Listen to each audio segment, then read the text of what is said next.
Akola railway स्टेशनवर एक प्रवासी झोपेत असताना लॅपटॉप चोरी झाला आणि तेही एक जबरदस्त चोरीचं दृश्य। पण रेल्वे पोलिसांची कार्यक्षमता पाहून तुम्हीही चकित होऊन जाल।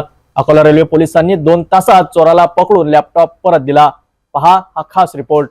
कानपूर येथून आलेला आणि हैदराबादला जाणारा एक प्रवासी अकोला रेल्वे स्टेशनवर ट्रेनची वाट पाहत होता। त्याला झोप लागली आणि त्याचा झोपेचा फायदा घेत एक चोरटा त्याची बॅग चोरून निघाला। बॅगेत त्याचा 1.5 लाख रुपयाचा लॅपटॉप होता। पण त्या चोरट्याच्या भाग्याची वेळच खराब होती, कारण रेल्वे पोलिसांनी तात्काळ कारवाई करत त्याला रंगेहात पकडलं। या चोरीच्या घटनेची माहिती मिळताच अकोला रेल्वे पोलिसांनी लगेचच बॅग आणि चोराचा शोध घेण्यासाठी ऑपरेशन सुरू केलं।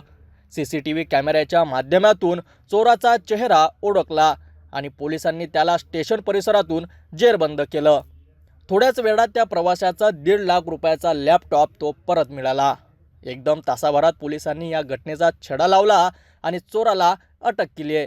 पोलिसांच्या कार्यक्षमतेमुळे हे खटक लक्षात घेतं। या प्रकरणातून आम्ही एक महत्त्वाचा संदेश देऊ इच्छितो। रेल्वे प्रवास करताना आपल्या मौल्यवान वस्तूंची काळजी घेत राहा।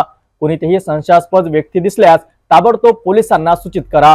रेल्वे पोलिसांचे काम खूप महत्त्वाचे आहेत आणि ते आपल्याला सुरक्षित ठेवण्यासाठी सदैव तत्पर असतात। पुढे अपडेटसाठी पाहत रहा सिटी न्यूज।